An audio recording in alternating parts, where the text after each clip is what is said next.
सुप्रभात मैम, मेरा नाम अर्शदीप है। मैं कक्षा 7वीं स में पढ़ती हूँ। मेरे स्कूल का नाम केंद्रीय विद्यालय नंबर 2 DMW पटियाला है। मैं आज आपको एक कहानी सुनाऊंगी जिसका नाम है एकता में ही बल होती है। एक किसान था, उसके 4 बेटे थे। वह आपस में लड़ते रहते थे। एक बार किसान बीमार पड़ गया। उसको लगा कि अब मैं बच नहीं पाऊंगा। किसान ने लकड़ियों का गट्ठर दिया और अपने चारों बेटों को कहा कि अब इनको तोड़ के दिखाओ। तो चारों पुत्र ने बहुत कोशिश करी कि मैं इनको तोड़ूं, पर वो टूट नहीं पाया।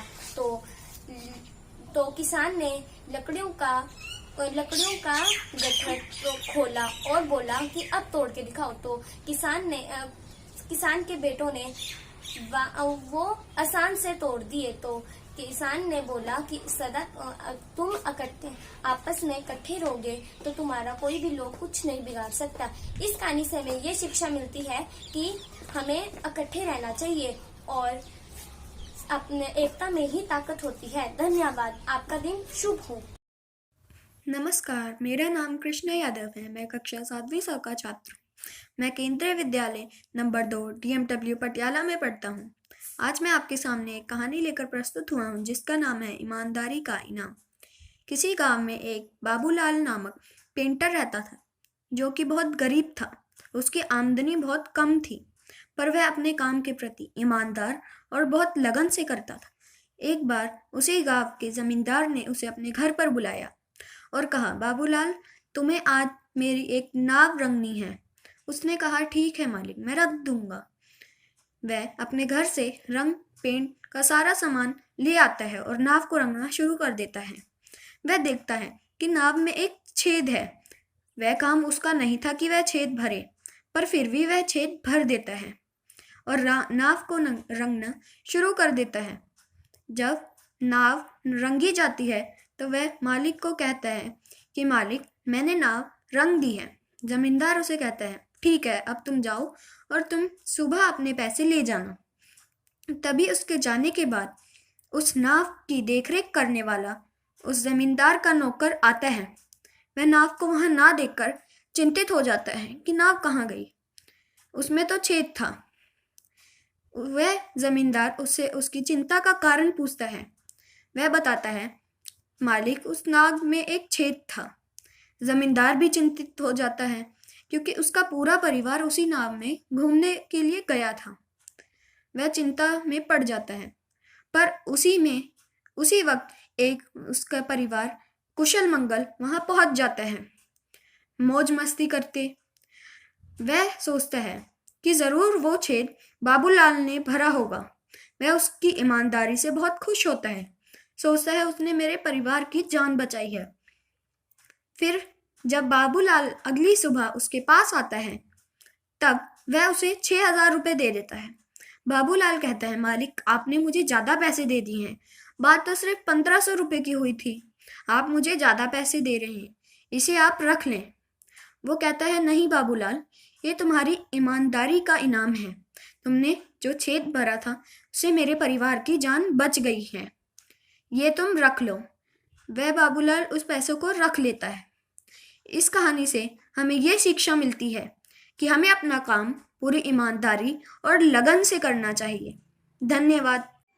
सुप्रभात, मेरा नाम पायल है। मैं कक्षा 7वीं ब की छात्रा हूँ।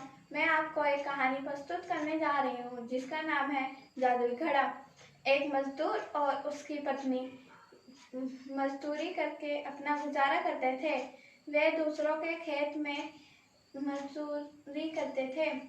एक बार वे जब काम कर रहे थे तब उन्हें एक चूहा दिखा जो कि फसल खराब कर रहा था।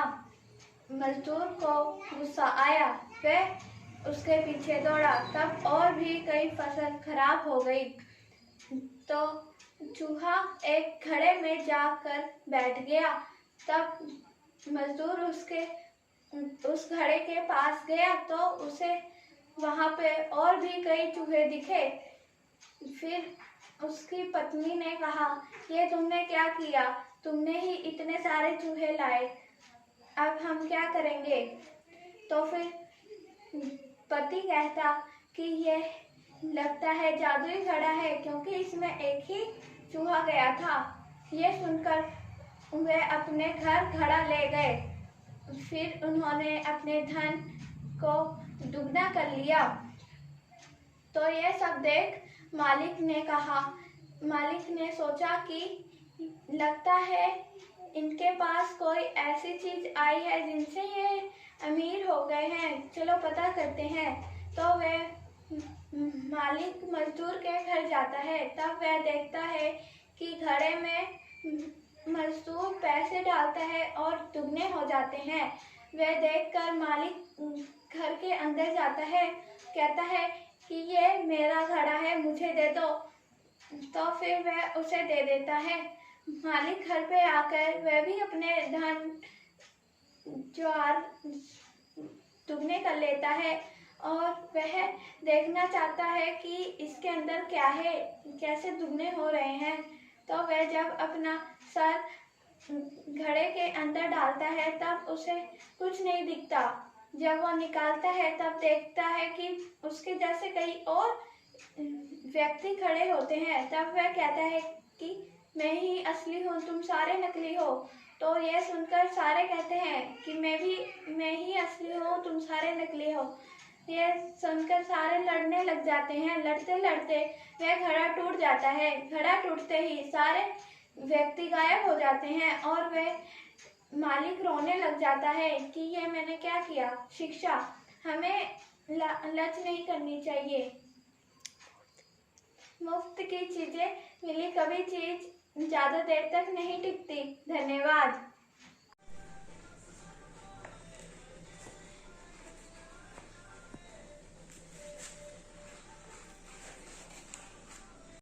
Good evening everyone, my name is Gurleen Kaur. I study in class 8th. I am going to recite a story and my story topic is Lion and his fear. There was a lion who feared nothing except the crowing of cocks. A chill would go down his spine whenever he heard cock crowing. One day he confessed his fear to the elephant, who was greatly amused. How can the crowing of a cock hurt you? He asked the lion. Think about it. Just then a mosquito began circling the elephant's head, frightening him out of his wits. If he gets into my ear, I am doomed. He shrieked, fairly at insect with his trunk. Now it was the lion's turn to feel amused.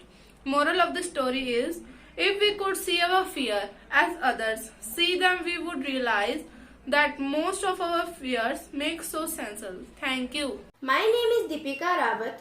I am studying in class 9th A. Today I am present a speech on coronavirus. What is coronavirus? The coronavirus family causes illness ranging from the common cold to more severe diseases such as subacute respiratory syndrome and Middle East respiratory syndrome, according to the WHO, World Health Organization. They circulate in animals and some can be transmitted between animals and humans.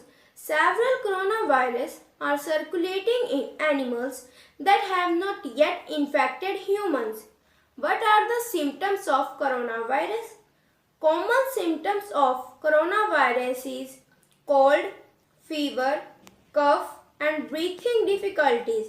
In some cases, it can cause pneumonia, multiple organ failure and death. Where did it come from? China altered the WHO, World Health Organization, to causes of unusual pneumonia in Wuhan on December 31. Should I worry? How can I protect myself? WHO, World Health Organization, recommends basic hygiene such as regularly washing hands with soap and water and covering your mouth with your elbow when sneezing or coughing. Maintain physical distancing, keeping at least 1 meter, at least 3 feet, between yourself and others, particularly if they are cough, coughing and sneezing, and avoid touching your face, eyes and mouth with unwashed hands. Thank you. Good morning, respected principal sir, HMM, teachers, and all my dear friends. Today I am telling a story, The Boy and His Pet. Once upon a time, there was a boy, Rohan. Rohan returns home from school. He carries some leaf for his pet lamb, Ben. Rohan's mother welcomed him at door, and Rohan called out to his pet lamb, Ben. Rohan get no response and asked her mother about its whereabouts. That her mother replied, I sold it to the butcher to buy food for you. Rohan dropped his bag and ran to the butcher's shop. He found his lamb tied to a table leg and requested butcher to give him lamb back. But butcher wants his money. Butcher says Rohan work for the butcher shop like sweeping, cleaning, scrubbing and fetching things, and quite pleased with him. And when the Rohan done his work on the butcher shop, Rohan thanked butcher and returned home with Ben. Moral: a friend in a need is a friend in a team. नमस्कार, मेरा नाम मोहित यादव है। मैं कक्षा 7वीं का छात्र हूँ। मैं केंद्रीय विद्यालय DMW पटियाला में पढ़ता हूँ। आज मैं आपके सामने एक कहानी सुनाने जा रहा हूँ। 19 ऊँटों की एक प्रेरणादायक कहानी। एक गांव में एक व्यक्ति के पास 19 ऊँट थे। एक दिन उस व्यक्ति की मृत्यु के बाद उसकी लिखी हुई वसीयत पढ़ी गई, जिसमें लिखा था कि मेरे 19 ऊँटों में से आधे ऊँट मेरे बेटे को दे दिए जाएं और 19 ऊँटों में से 1/4 मेरी बेटी को दे दिए जाएं और उन्हीं 19 ऊँटों में से 5वां हिस्सा मेरे नौकर को दे दिए जाएं। इस बंटवारे को सुनकर सभी गांव वाले चक्कर में पड़ गए कि बंटवारा कैसे होगा। 19 ऊँटों का आधा हिस्सा करने पर एक ऊँट को काटना पड़ेगा, और चलो एक ऊँट को काट भी दिया तो बचे 18 ऊँट, तो उसका 1/4 4.5 और 4.5, फिर एक ऊँट को काटना पड़ेगा। ये बात सोचकर सभी गांव वाले उलझन में पड़ गए। फिर पड़ोस के एक गांव से एक बुद्धिमान व्यक्ति को बुलाया गया। वह व्यक्ति ने ऊँट पर बैठकर आया था। उसने गांव वालों की समस्या सुनी। उसने गांव वालों से कहा, घबराइए मत, मैं कुछ समाधान करता हूँ। फिर कुछ सोचकर बोला, इन 19 ऊँटों में मेरा एक ऊँट मिलाकर बंटवारा कर दो। गांव वालों ने सोचा कि हमारा क्या, इसकी मर्जी। फिर बुद्धिमान व्यक्ति ने बंटवारा शुरू किया। 19 + 1 20 हुए। 20 का आधा 10 उसके बेटे को दे दिया और 20 का 1/4 हिस्सा हुआ 5 और उसकी बेटी को दे दिया और 20 का 5वां हिस्सा 4 और 4 ऊँट उसके नौकर को दे दिए गए। तो कुल मिलाकर 19 ऊँट हुए और एक ऊँट बच गया। वह ऊँट जो बुद्धिमान व्यक्ति का था, वह उसे लेकर अपने गांव चला गया। शिक्षा: बुद्धिमानी से बड़े से बड़ा निर्णय आसानी से लिया जा सकता है। धन्यवाद।